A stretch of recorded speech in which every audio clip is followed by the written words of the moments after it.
As the landscape shifts in the American political experience of 2024, it is clear that one voice will continue to have a major impact on the outcome of the November elections. Robert F. Kennedy Jr. simply will not go away as the major players wish he would. Months ahead of the time that people start to pay attention, he is within striking distance of the party leaders. He continues to raise money and have the attention of a great number of Americans. He is leading among self-described independents and with voters under the age of 40. He has the ear of people listening now, and once the primary season shakes out and the two major octogenarian candidates vanquish their competition, RFK is going to pick up momentum. Currently, the left and right have done nearly everything within their power to discredit him and push him to the sidelines. He's accused of being anti-science by the left and a socialist gun grabber by the right. Yet, if people take more than 10 seconds to listen, they will find that his thoughts are far more in line with a sane and rational position than that of the major candidates. Joe Biden has been bought and paid for by every major industry from here to Beijing. There isn't a war he doesn't love, or a payoff he can't filter through his business maestro Johnny Grazioni art-making son. He continues to act and look like the puppet he's been accused of, so he's either a placeholder for an early October surprise or he's exactly who the Perma government wants. Either way, he appeals to nearly no one other than the party diehards and those being enriched by his abstention.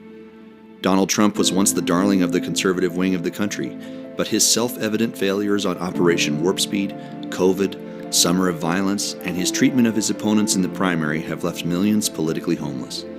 The party made sure that any resistance to Trump was pushed away during the months leading up to the primaries, and his myth-made persona alienated the rational people in conservatism. His demand for loyalty over any salient question has pushed many to wonder, is there an alternative to this? With the writing on the wall for the two-horse race the traditional media and conservative ink are pining for, I think there is wisdom in showcasing the actual words of Robert F. Kennedy Jr. about his positions on the major issues of our time. Interestingly, the things that Mr. Kennedy speaks about are far more important to the daily lives of the people of America. They are the actual elements of what Trump coined the deep state, or what Kennedy frames as corporately captured agencies. The country needs an alternative choice. RFK is providing an incredible pathway for the Uniparty to lose their death grip on the Republic. His candidacy has validity regardless of anyone's personal affinity for him or lack thereof. The more voices we can encourage in politics, the more likely it is that the system will be exposed for its abuse of the American people. Listen closely to what he says, then dive deeper if you don't trust this short-form edit. Find out if what is being presented is something you resonate with. The hope for the American experiment is to have the marketplace of ideas move the society towards the direction of liberty, and to do that without violence. Angry revolutions, more often than not, result in a furthering of the state and an abundance of bad actors. We need a voice oriented to peaceful transformation of our captured government. Mr. Kennedy is, if nothing more, compelling for his capacity to do this. On the environment. I believe in free market economies. I believe if we had a true free market economy where we eliminated subsidies to people, we would not have the kind of environmental pollution problems that we have. 1960s, 1970s, environmentalism wasn't a politically divisive issue. Americans were unified in their desire to clean up pollution and protect nature. People across the political spectrum share that love of nature.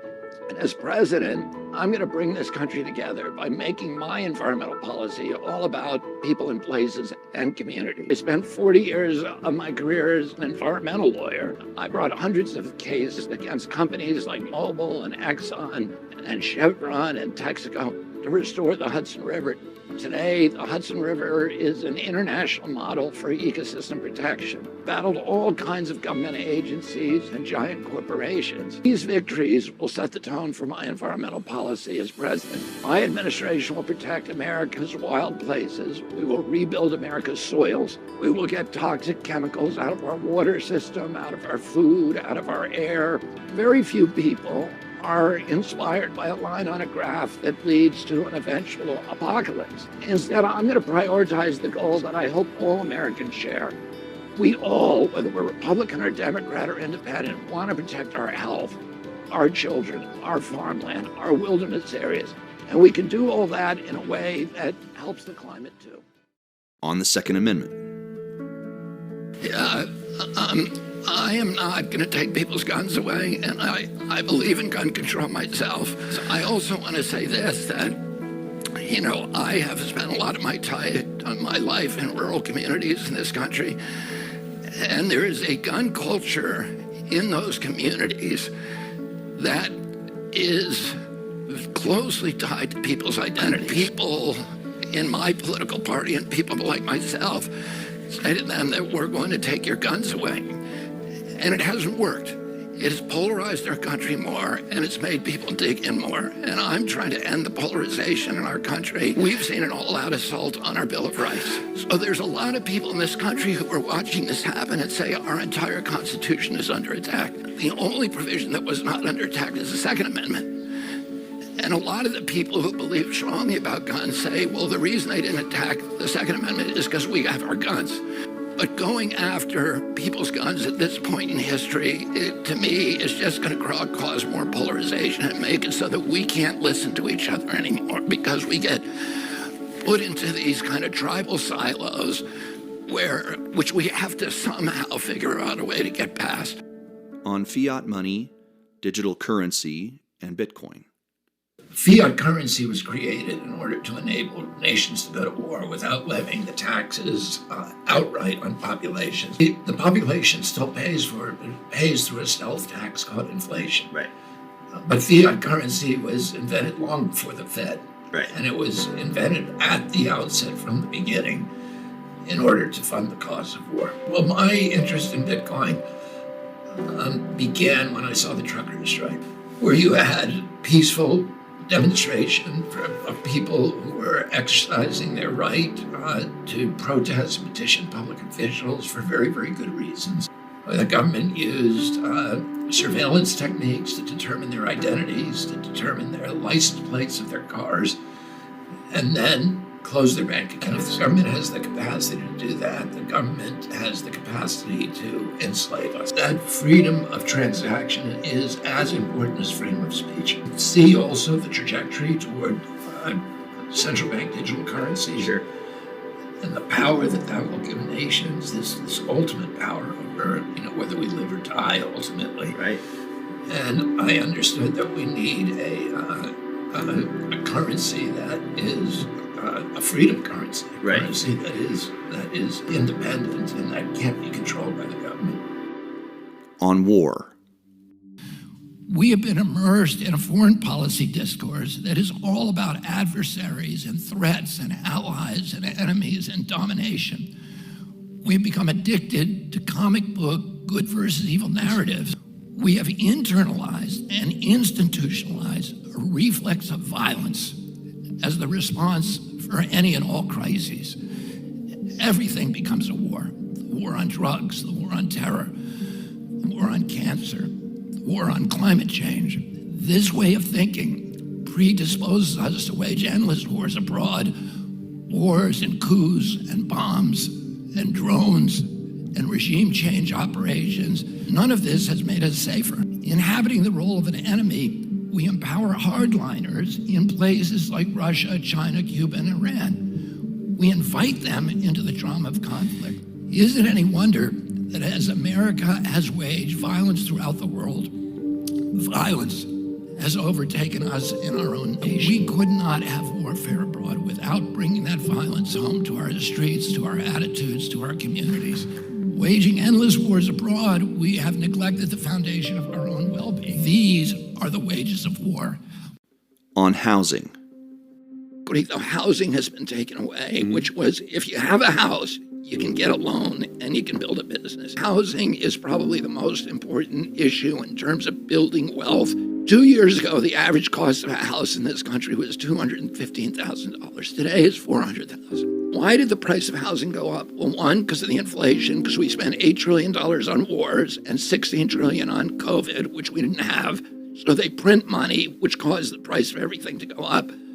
More importantly, there's 3 giant corporations, BlackRock, State Street, and Vanguard. But they also own 89% of the S&P 500. They've now decided to buy every single family home in America.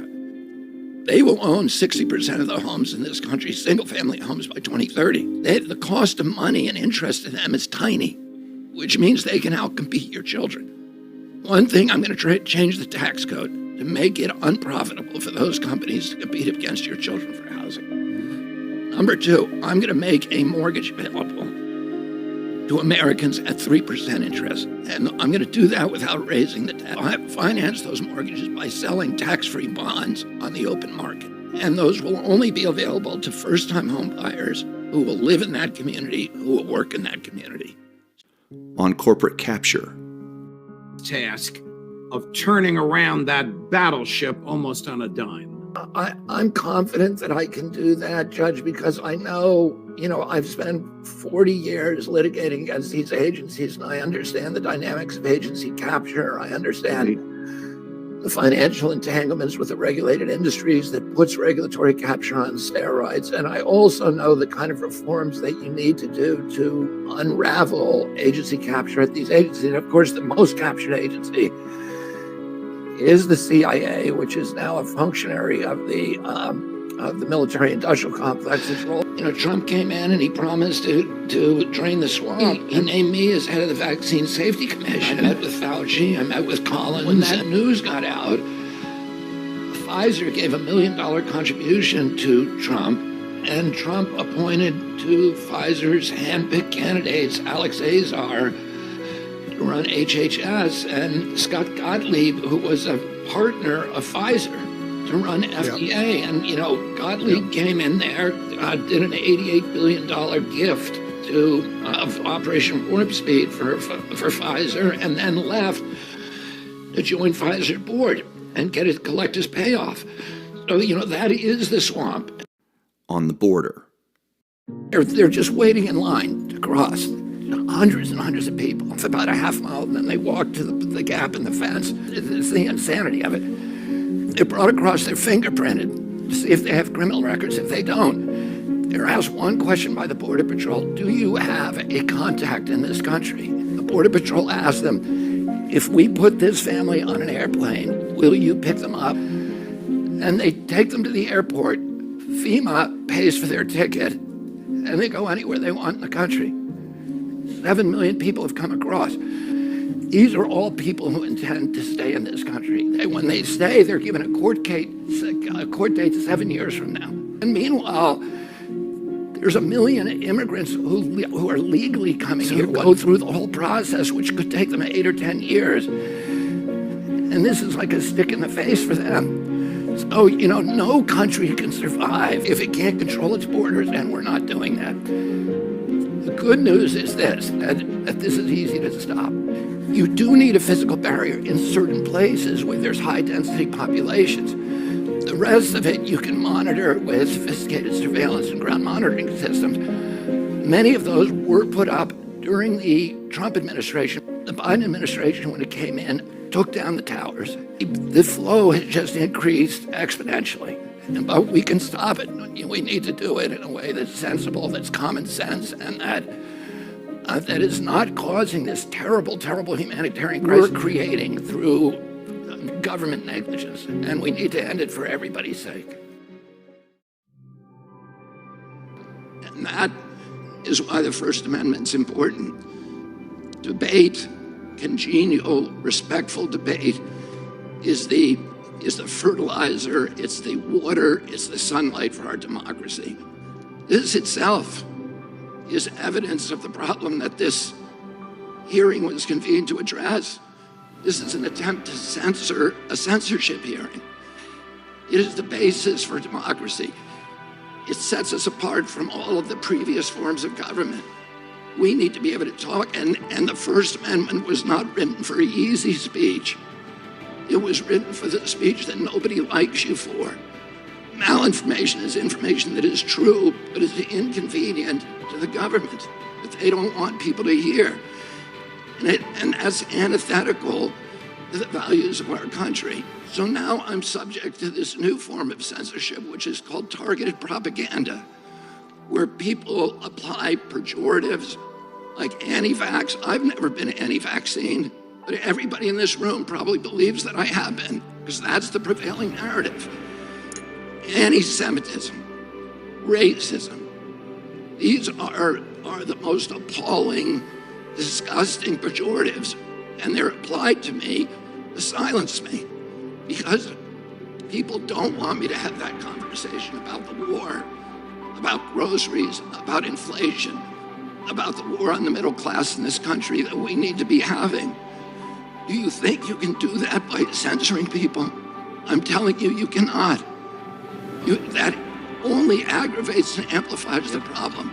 We have to stop trying to destroy each other, to marginalize, to vilify, to gaslight each other. We have to find that place inside of ourselves of light, of empathy, of compassion, and above all, we need to elevate the Constitution of the United States, which was written for hard times. And that has to be the premier compass for all of our activities.